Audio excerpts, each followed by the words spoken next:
Hi students, ಇವಾಗ net cloth ಅಂದರೆ ಫ್ಯಾಬ್ರಿಕ್ಗೆ net ಕ್ಲಾತ್ನ ಹೇಗೆ ಅಟ್ಯಾಚ್ ಮಾಡೋದು ಅಂತ ನೋಡ್ತಾ ಇದ್ದೀವಿ. ಅದಕ್ಕೆ ಕ್ಲಾತ್ನ ಹೇಗೆ ಫಿಕ್ಸ್ ಮಾಡ್ಕೋಬೇಕು ಅಂದರೆ ಫಸ್ಟ್ ನಾವು ಇನ್ನರ್ ರಿಂಗ್ನ ಕೆಳಗಡೆ ಇಡಬೇಕು. ಅದರ ಮೇಲೆ ನಾವು ಯಾವ ನೆಟ್ಟೆಡ್ ಫ್ಯಾಬ್ರಿಕಲ್ಲಿ ವರ್ಕ್ನ ಮಾಡಬೇಕು ಅಂದ್ಕೊಂಡಿರ್ತೀವಿ ಆ ನೆಟ್ಟೆಡ್ ಫ್ಯಾಬ್ರಿಕ್ನ ರಿಂಗ್ಗೆ ಅಟ್ಯಾಚ್ ಮಾಡಬೇಕು.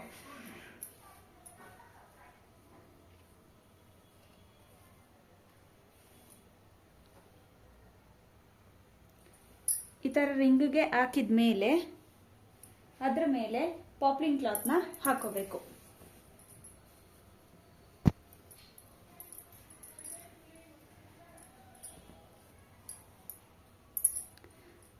ಪಾಪ್ಲಿನ್ ಕ್ಲಾತ್ನ ಹಾಕಿದ್ಮೇಲೆ ಎಲ್ಲೂ ರಿಂಕಲ್ಸ್ ಇಲ್ಲದೆ ಇರೋ ಥರ ಕ್ಲಾತ್ನ ನೀಟಾಗಿ ಇಟ್ಕೊಂಡು ಅದರ ಮೇಲೆ ಔಟರ್ ರಿಂಗ್ನ ನಾವು ಹಾಕಬೇಕು. ಔಟರ್ ರಿಂಗ್ನ ಹಾಕಿ ಎರಡೂ ಕ್ಲಾತ್ ಅಂದರೆ ನೆಟ್ಟೆಡ್ ಕ್ಲಾತ್ ಮತ್ತು ಪಾಪ್ಲಿನ್ ಕ್ಲಾತ್ ಎರಡನ್ನೂ ಒಟ್ಟಿಗೆ ಟೈಟ್ ಮಾಡ್ತಾ ಹೋಗಬೇಕು.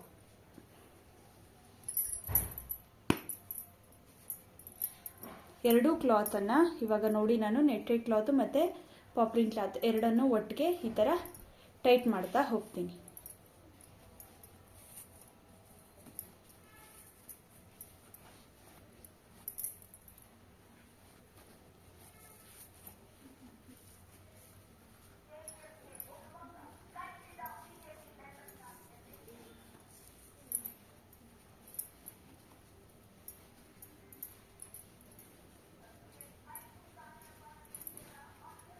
ಎಲ್ಲೂ ರಿಂಕಲ್ಸ್ ಇಲ್ಲದೆ ಇರೋ ಥರ ಪಾಪ್ಲಿನ್ ಕ್ಲಾತ್ ಮತ್ತು ನೆಟ್ಟೆಡ್ ಕ್ಲಾತ್ ಎರಡನ್ನು ಈ ಥರ ಎಳ್ಕೋಬೇಕು.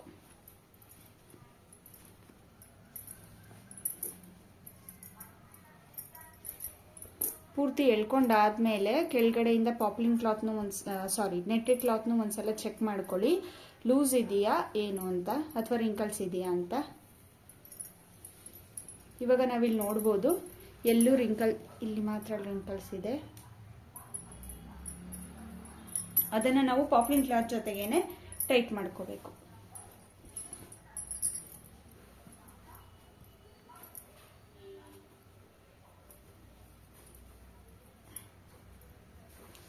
ಸೊ ಟೈಟ್ ಮಾಡ್ಕೊಂಡಾದ್ಮೇಲೆ ರಿಂಗ್ನ ಸ್ಟ್ಯಾಂಡ್ ಮೇಲೆ ಇಟ್ಟು ವರ್ಕ್ನ ಸ್ಟಾರ್ಟ್ ಮಾಡಬೇಕು. ಫಸ್ಟು ನಾನಿಲ್ಲಿ ನೆಕ್ ಡಿಸೈನ್ನ ಡ್ರಾ ಮಾಡ್ಕೋತಾ ಇದ್ದೀನಿ.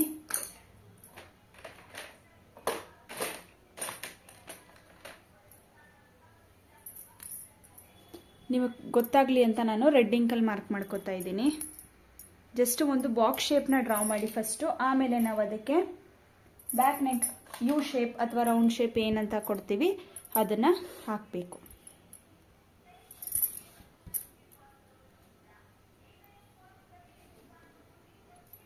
ನಾನಿಲ್ಲಿ ಒಂದು 7 ಸೆಂಟಿಮೀಟರ್ ಅಷ್ಟು ಡ್ರಾ ಮಾಡ್ಕೋತಾ ಇದ್ದೀನಿ.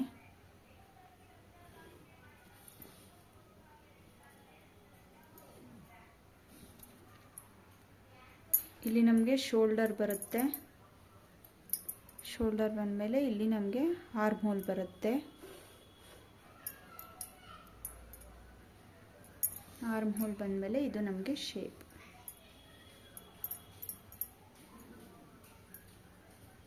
ಸೊ ಇದು ಕಂಪ್ಲೀಟು ಬ್ಯಾಕ್ ನೆಕ್ಕು ನಿಮ್ಗೆ ಈ ಥರ ಬರುತ್ತೆ. ನಾನಿಲ್ಲಿ ಇದನ್ನು ಯು ಶೇಪ್ ತೆಗಿತಾ ಇದ್ದೀನಿ.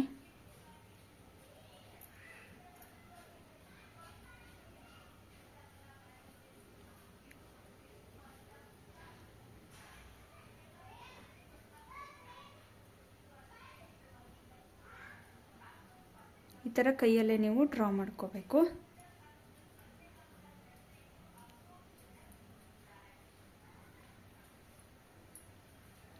ಇಲ್ಲಿ ಮೇಲ್ಗಡೆ ಕೂಡ ಫಸ್ಟು ಲೈನ್ ಹಾಕೋಬೇಕು. ಇಷ್ಟು ಡ್ರಾ ಮಾಡಿ ಆದಮೇಲೆ ನಾವು ಫಸ್ಟು ಝರಿ ಥ್ರೆಡ್ಡಲ್ಲಿ ಚೈನನ್ನು ಹಾಕಬೇಕು. ಇವಾಗ ನಾವು ಚೈನನ್ನು ನೆಟ್ಟೆಡ್ ಕ್ಲಾತ್ ಮತ್ತು ಪಾಪ್ಲಿನ್ ಕ್ಲಾತ್ ಎರಡರೂ ಜೊತೆನೆ ಹಾಕ್ತಾ ಇದ್ದೀವಿ.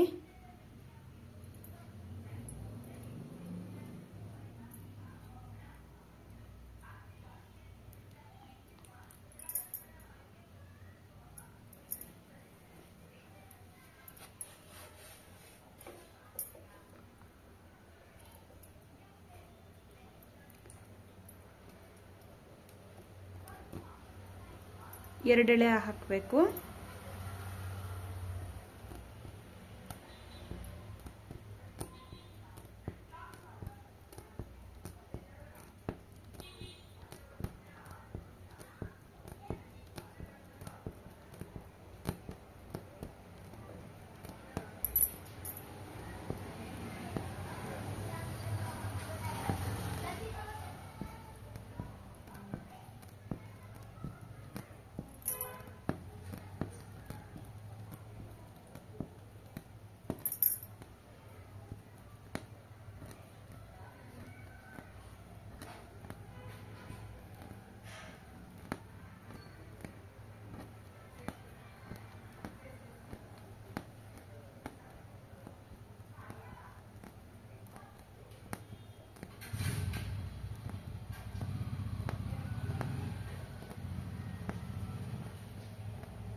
ಮೇಲ್ಗಡೆ ನಿಮಗೆ ಫುಲ್ ಕವರ್ ನೆಕ್ ಬೇಡ, ಸ್ವಲ್ಪ ಶೇಪ್ ಬೇಕು ಅಂತ ಅಂದರೆ ಬೇಕಿದ್ರೆ ನೀವಿಲ್ಲಿ ಸ್ವಲ್ಪ ಯು ಶೇಪಲ್ಲಿ ಮಾರ್ಕ್ ಮಾಡ್ಕೋಬೋದು.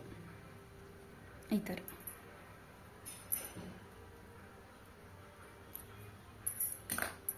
ಈ ಶೇಪಲ್ಲಿ ನೀವು ಮಾರ್ಕ್ ಮಾಡಿಕೊಂಡು ಅದಕ್ಕೆ ಚೈನ್ ಸ್ಟಿಚ್ನ ಕಂಟಿನ್ಯೂ ಮಾಡ್ಬೋದು.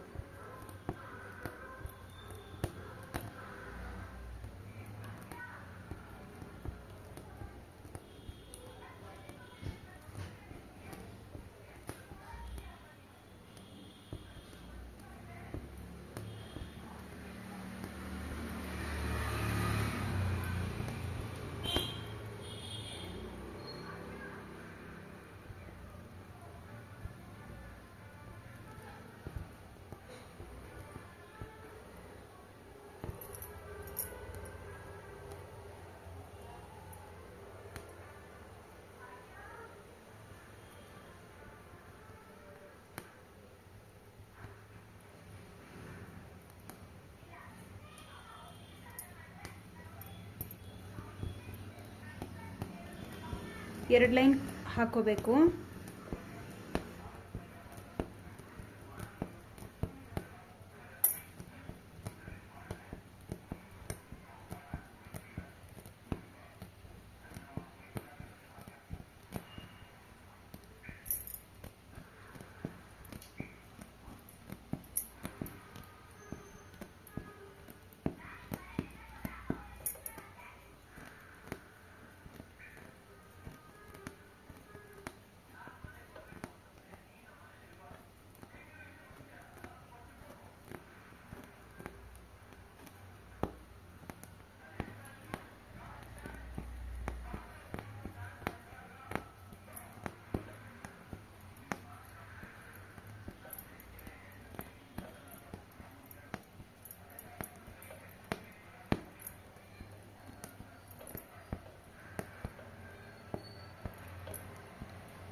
ಇದು ಪೂರ್ತಿ ಕಂಪ್ಲೀಟ್ ಆದಮೇಲೆ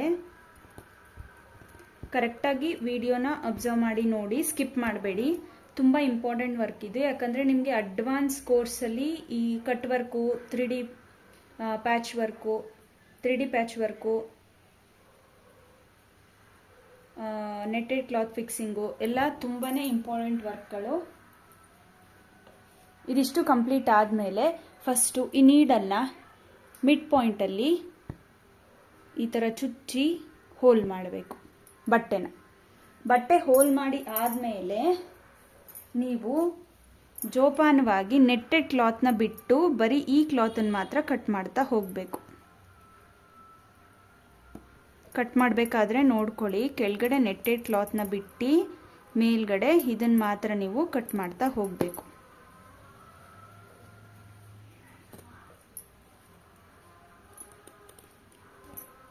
ನಾನು ಕೆಳಗಡೆ ನೆಟ್ಟೆಡ್ ಕ್ಲಾತ್ ಕಟ್ ಮಾಡಿಲ್ಲ, ಹಾಗೇ ಇದೆ.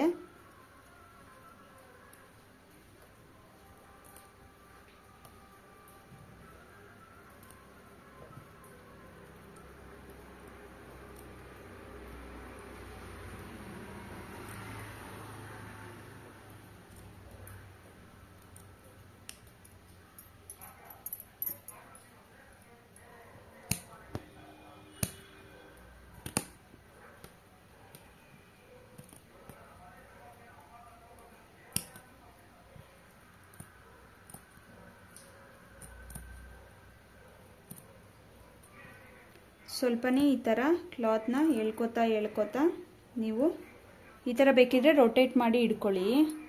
ಇವಾಗ ಈ ಥರ ಕ್ಲಾತ್ ಇದೆಯಲ್ಲ, ಇದನ್ನ ರೊಟೇಟ್ ಮಾಡಿ ಈ ಥರ ಇಟ್ಕೊಂಡು ಬೇಕಿದ್ರು ನೀವು ಕಟ್ ಮಾಡ್ತಾ ಹೋಗ್ಬೋದು.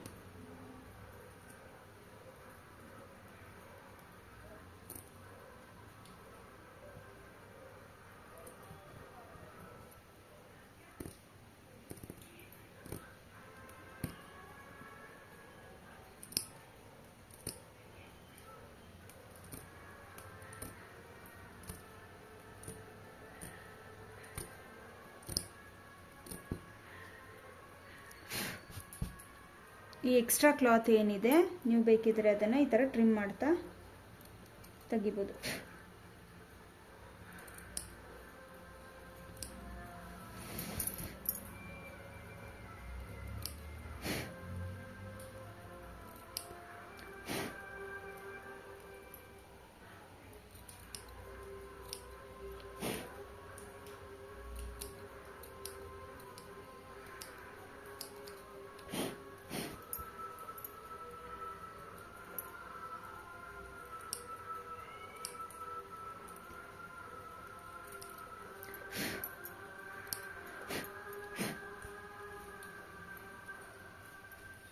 ಸೇಮ್ ಇದೇ ಥರ ಕಂಪ್ಲೀಟ್ ಕಟ್ ಮಾಡಬೇಕು.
ಎಕ್ಸ್ಟ್ರಾ ಥ್ರೆಡ್ ಏನಾದರೂ ಇದ್ದರೆ ಅದನ್ನು ಟ್ರಿಮ್ ಮಾಡಿಬಿಡಿ. ಸೊ ಫೈನಲಿ ಈ ಥರ ಕಾಣುತ್ತೆ.